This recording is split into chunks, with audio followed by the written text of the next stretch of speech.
Hello, welcome to Okawa Book Club. So we're your hosts, I'm Dylan. I'm John. And we're going to be discussing the teachings of Ryuho Okawa. Ryuho Okawa is a world teacher, master, and CEO of Happy Science Group.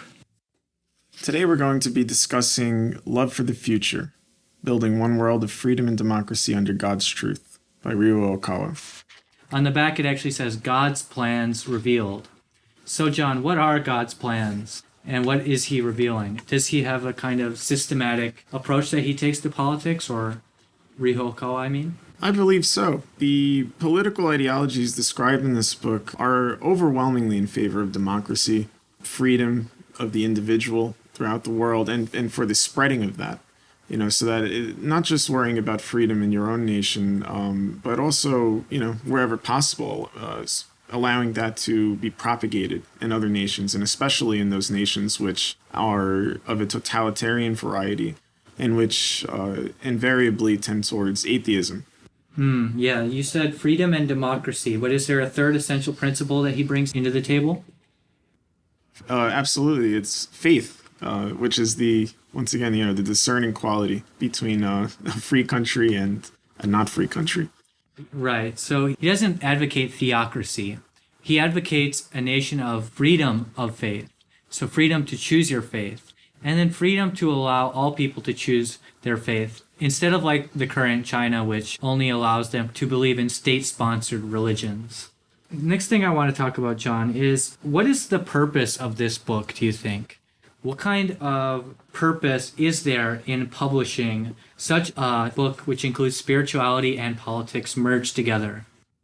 I think the purpose of this book is largely, aside from the propagation of democracy and freedom, it's calling for a reintegration of faith in general into the world of politics. And I can understand how that concept might be difficult for a lot of people to accept, because in the past, when we think of religion being incorporated into politics, we might think of things like the Vatican and how a lot of people were persecuted under there being just one state religion in various places and times. So with the advent of modernism, we sort of went the opposite direction, and we just separated any type of faith from politics altogether, and everything has become increasingly secular and perhaps atheistic. So I believe what Ryuho Okawa is trying to propagate through this book is the concept that we can have faith as part of our political process without it being, as you said earlier, a theocracy, or without there being a state-funded religion, but in such a way that we can take spiritual and religious, moral and ethical concepts and ideas and integrate them into civilization so as to ensure the conservation and the perpetuation of human rights and the value of each individual human life. That's so true. And we often hear just about the bad side of religion and politics working together. We hear about Islamic terrorism and Christian imperialism of the past, and even the modern day wars between like Hindus and Muslims, things like that. But actually there's the opposite side, which is that religion can help bring peace by teaching people values that help them gain a more broad perspective and a more tolerant mind, and have people engage in the process of self-reflection based on their past misdeeds. And so we tend to neglect that aspect of religion and politics working together in peace and harmony. This chapter is called Love for the Future. And actually, I was at that lecture in Germany in 2018, and it was a really remarkable lecture because Ryuho Okawa spoke very straightly and very directly to reach the German people's hearts and have them overcome some of the guilt as a nation that they've had from the past and liberate their mind to try to attain more responsibility as a nation to help Europe and the world become peaceful.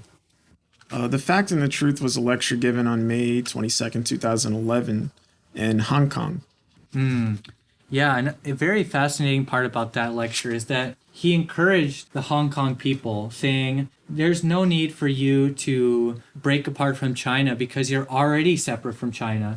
And he encouraged the people to have more confidence in themselves and act on the basis of freedom, which recently after that lecture, we saw the rise of the Yellow Umbrella Revolution and the freedom movement really kicking into full gear. So actually there's this kind of very mystical phenomenon that wherever Ryuho Okawa visits, something big tends to happen in that country. For example, right after the first chapter, Angela Merkel essentially stepped down from re-election, and it was within a few days after the lecture that she decided she will not be running for another term. So after chapter 2, we saw the rise of the freedom movement in Hong Kong, and chapter 3, we go into Taiwan, which was recent in March of 2019. That was a lecture called Love Beyond Hatred. So I'm sure you've seen a lot of the controversies regarding Hong Kong and Taiwan in recent times. But he asks Taiwan in this lecture to spread the ideas of freedom, democracy, capitalistic ideas, and cherishing religious faith from Taiwan to China. So instead of the other way around of becoming more like China, he asked the people of Taiwan to spread their values and to change even China to become more like Taiwan.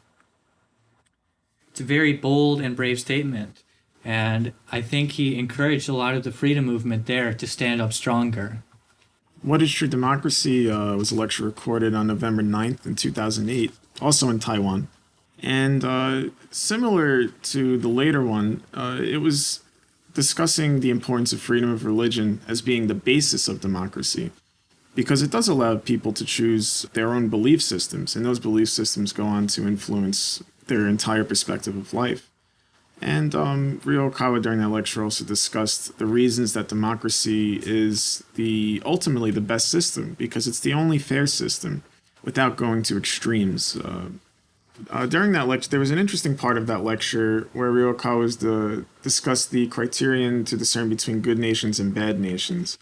And at that time, he was discussing how people have generally fled from countries that were socialistic, communistic, fascist, and any type of totalitarian or dictatorship type of country, and fled to democratic countries, whereas not many people really fled to a place like the Soviet Union in the past.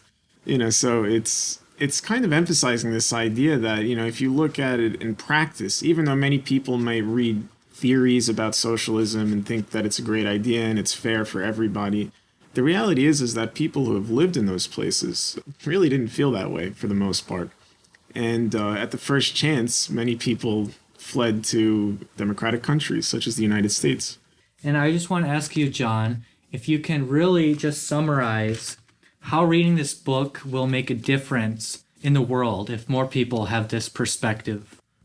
I think if more people have the perspective that's presented in this book, I think if you're living in a Western nation that is a democratic nation, I believe it can give you a newfound appreciation and a fresh insight on that fact, because it's maybe not something we always think about. It could be something we take for granted at times, and something we may even be quick to complain about. But when we look at the totalitarian nations as they're explored in this book, and we see the differences, I believe that it does put our own lives as Westerners of democratic nations into perspective.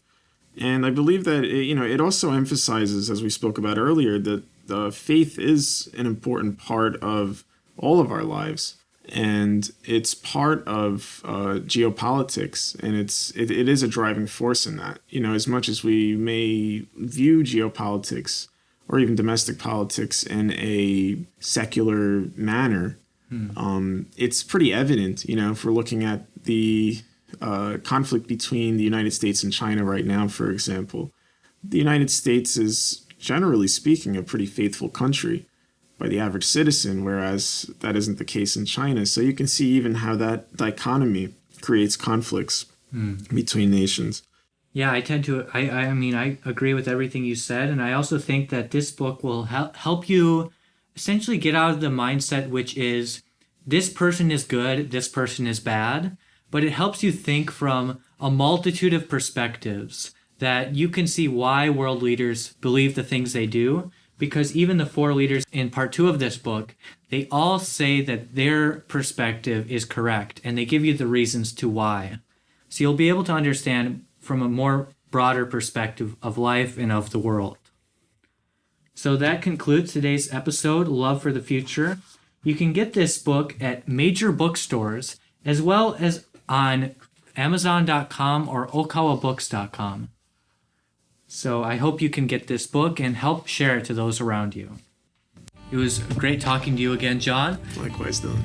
In these trying times, stay happy, healthy, and positive.